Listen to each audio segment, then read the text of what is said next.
Awesome. Thank you so much.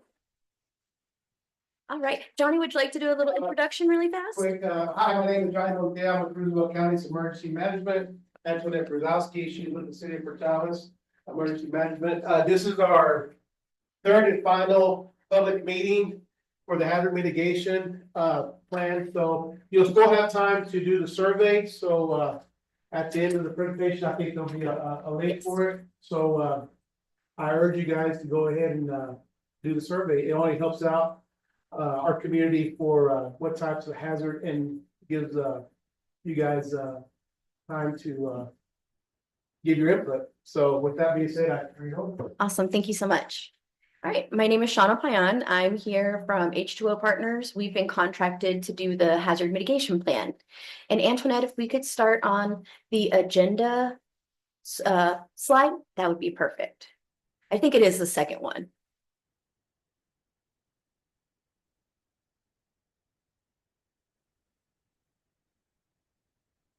Perfect, thank you. All right, so what we're going to talk about today, we're just going to do an overview of the planning process. So we're going to talk about what hazard mitigation is.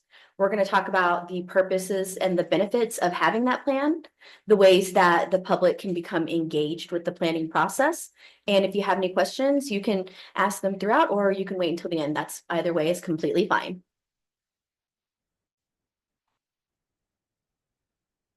All right, so as you can see here, excuse me, we do have some examples of mitigation.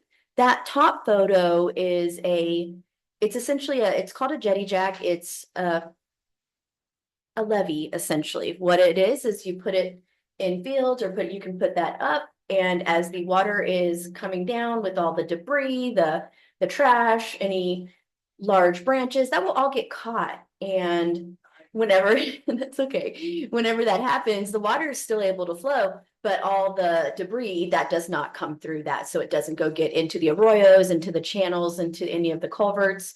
So that's one form of mitigation. Then we all have the one at the bottom that is, it's a fuels reduction. As you can see there, we have that tank. We also have some trees that are very close to it in the before photo. And of course, if there were to be a wildfire, that's just dry fuel, just asking for trouble. So in that second photo, we can see that that's actually been cleaned up.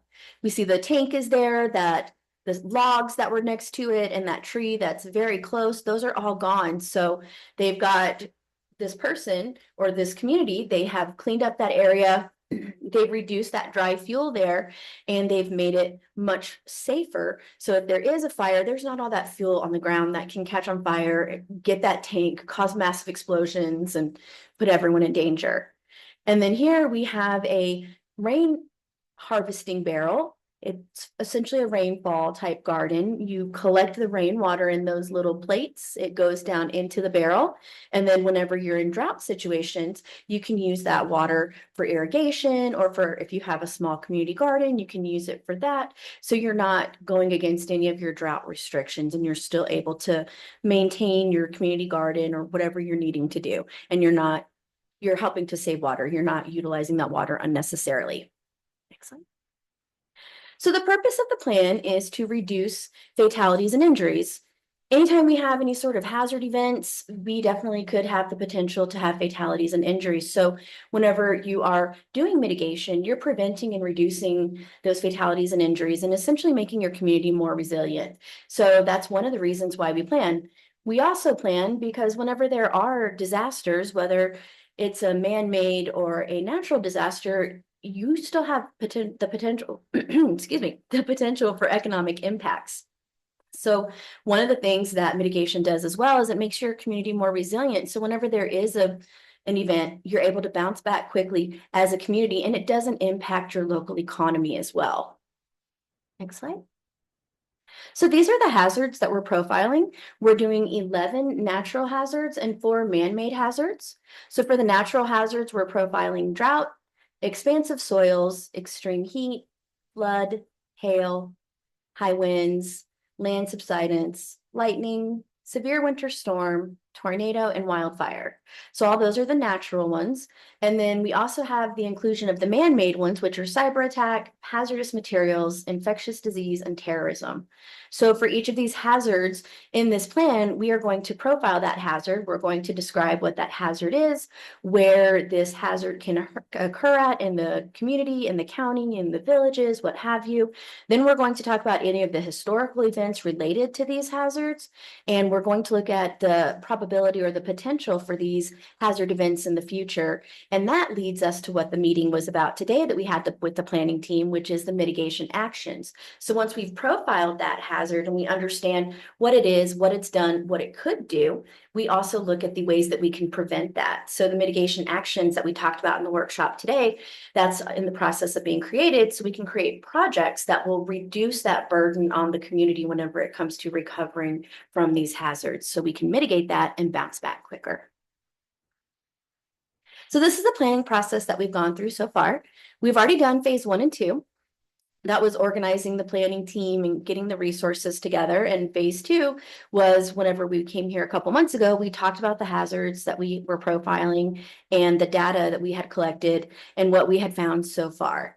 So we presented that to the planning team. And now we're on phase 3, and that's where we're developing a mitigation strategy. So we're looking at, now that we've got this information on the hazards, we know how bad it has been, we know the potential for how bad it can be, how can we reduce that impact that could potentially happen in the future. So we're looking at creating actions that can turn into projects, whether it's adding a generator to a fire station or to the courthouse, the EOC, one of those identified critical facilities. It could be something like that. It could also be hardening or retrofitting a building to make it more wind resistant, have new roofing that could make it more fire resistant, something to make it more hail resistant, things of that nature. So that's what we're working on now. And we're not just working on some just for buildings. We also want to look at natural solutions as well. How can we use nature to help mitigate the hazards? And then we have phase 4, which is going to occur later on this year. That's going to be where the plan is adopted and implemented. And so that will probably happen more towards like the fall time of this year. Next slide. So this is what's been going on so far with the planning team. So we've been working with the county, the city of Portales, the town of Elida, and then the villages of Causey, Dora, and Floyd. Everyone's working together in order to be on the planning team and provide that information that we've asked for and to get the presentations and the workshops that we've come down here for. So what they've been doing is attending those planning team meetings. They also provided us with an assessment of the capabilities. So what do the communities have? Where are any gaps? How can we possibly fill those gaps with mitigation actions if possible?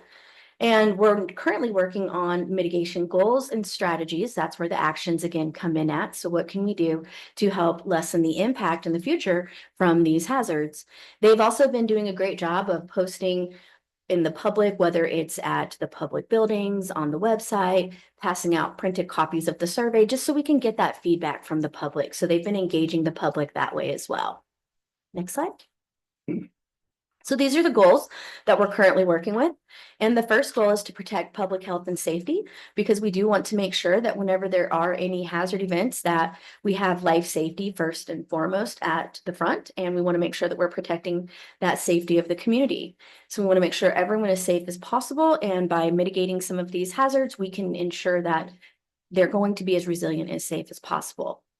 We're also looking at building that support for becoming less vulnerable to hazards. So as we go through this process, one of the goals that is met by the plan and the actions is that we're creating these actions that can be turned into projects and that will make the community less vulnerable to hazards. So that's how we'll meet that goal.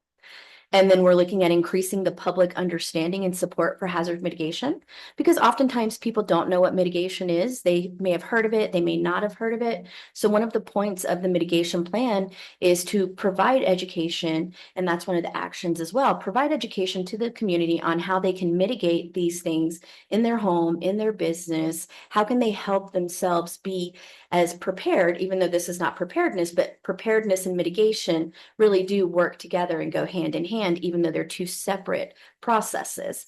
But if you're prepared, you can also mitigate your home, whether it's wildfire mitigation, as we've seen. I don't know if you guys saw that house in California that did not get consumed by the wildfires because they mitigated, they put some barriers up that, so those are some ways that you can mitigate in your personal home. So not only did they have the preparedness aspect, they were also able to mitigate that. So that's just some mitigation that you can do at home.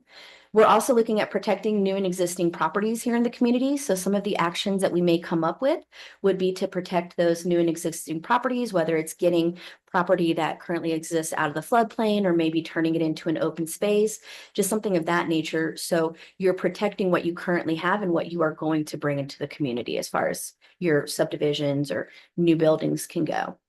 And with hazard mitigation, you also want to make sure that you're maximizing your money whenever you invest in them, because mitigation projects can be very large projects.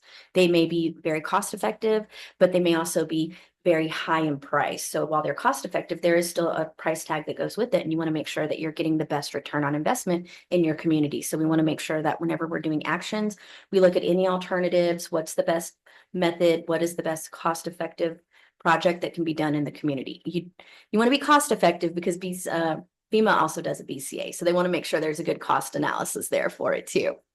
And we will look at nature-based mitigation solutions. That's something we talked about in the planning team meeting today, how we can have some of those nature-based solutions. And that's typically something like those rain barrels that you saw. Collecting that is using nature to help the drought conditions that you may face. And we want to make sure that there's equity and we're protecting the vulnerable population. So all these goals go hand in hand with what we've done so far in the planning process with profiling the hazards and getting these actions together. All those actions are going to help meet these mitigation goals. Next slide. So we want to make sure that whenever we're planning and we're looking at solutions, that we are providing that information to the local decision makers. So again, as part of the planning process, as we've profiled those hazards, we already know what goes on in the community, but you may not know how bad it is. So whenever we profile these hazards, you do see how bad it has been and how bad it could be with probability and some other analysis that goes in there.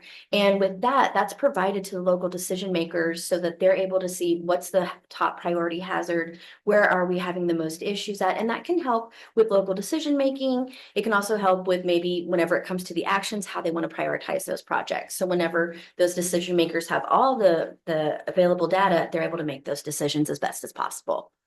And again, we're looking at alternatives. As I mentioned before, we don't want to pick an action just because it's the only one. We want to look and see, are there other ways or are there other things that can come in? Sometimes there aren't any alternatives, but if there are, we want to include all of those in that plan when possible and have actions that can address that. And going back to investing, whenever you're doing a mitigation project, you are investing in your community and the resilience. We want to make sure that that money has a return on investment. Next slide. It also allows the community to be eligible for grants that they otherwise would not be eligible for. So when you have a FEMA approved hazard mitigation plan, it's essentially a golden ticket to get into some of these funding sources that other communities that don't have this plan aren't able to access. And we'll look at those on the next slide, please.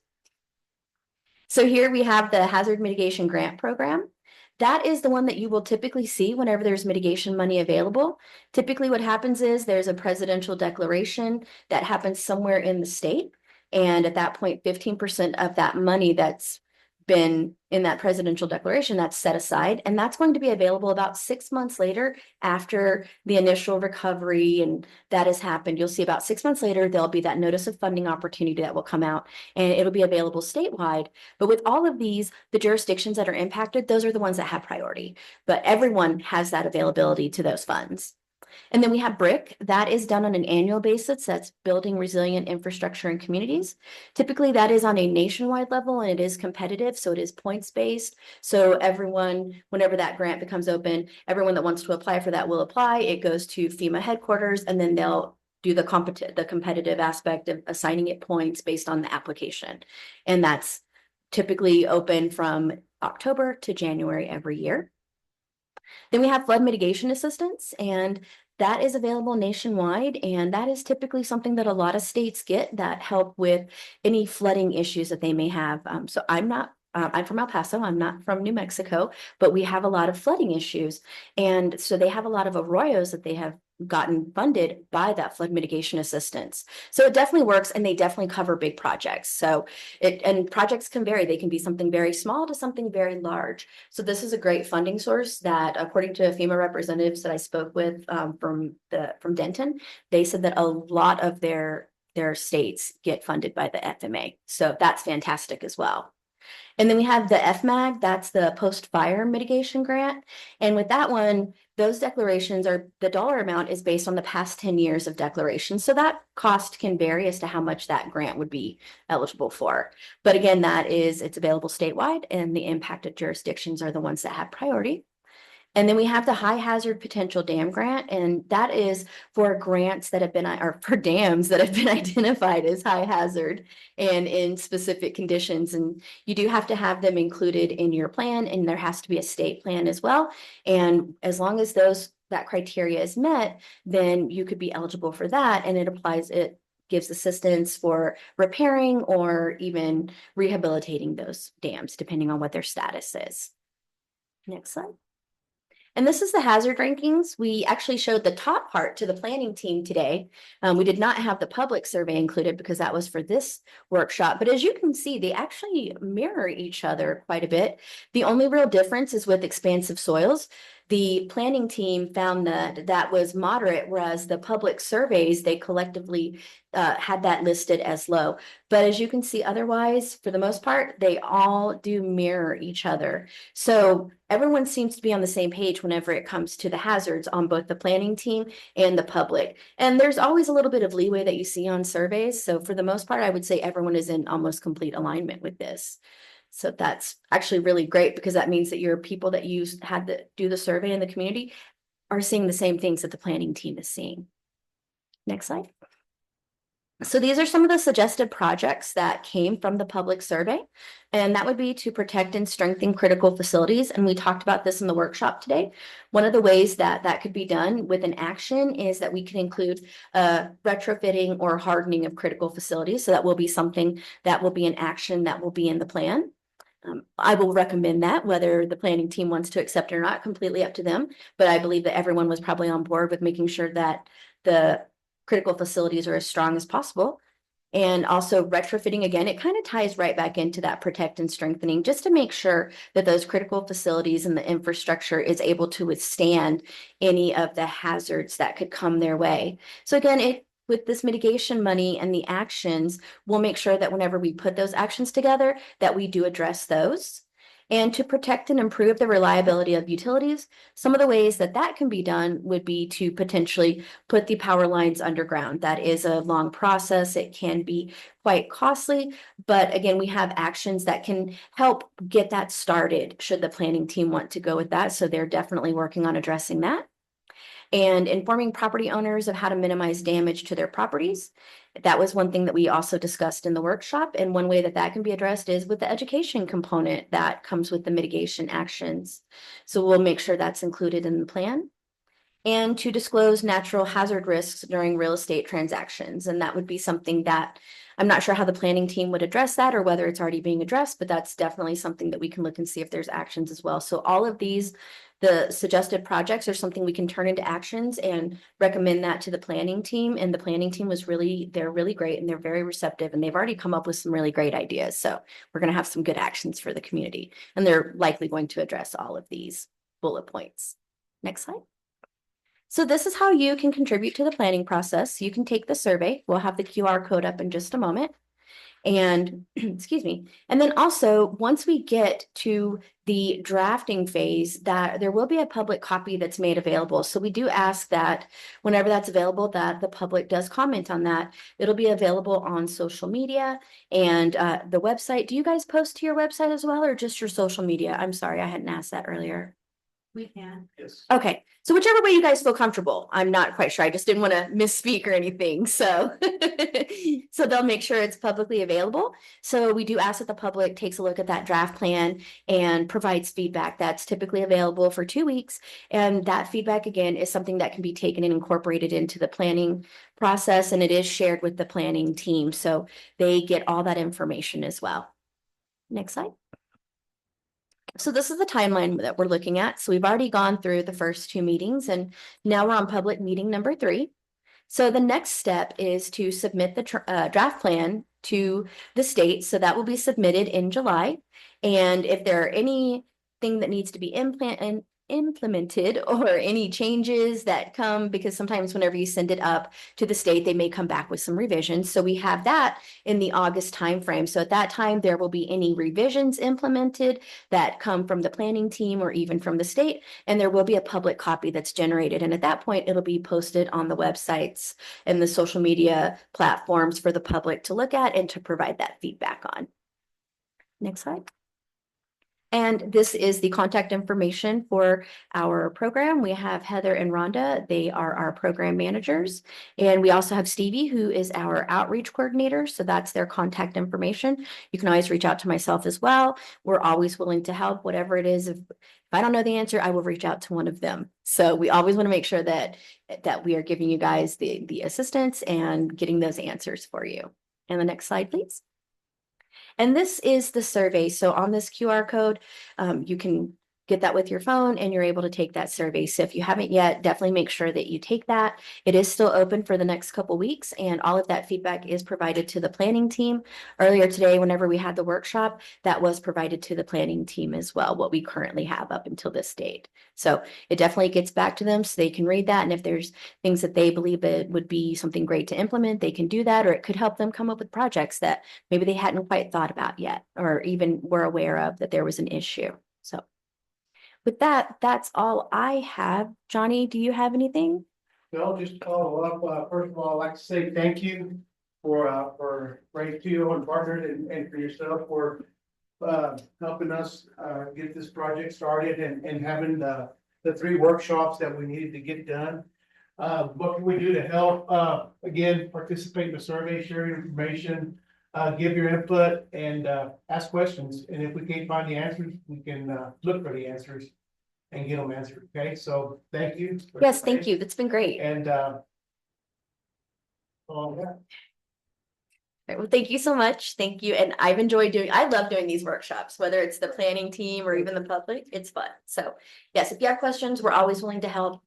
Just let us know. And you have my card. So yeah, just contact me. Thank you very much.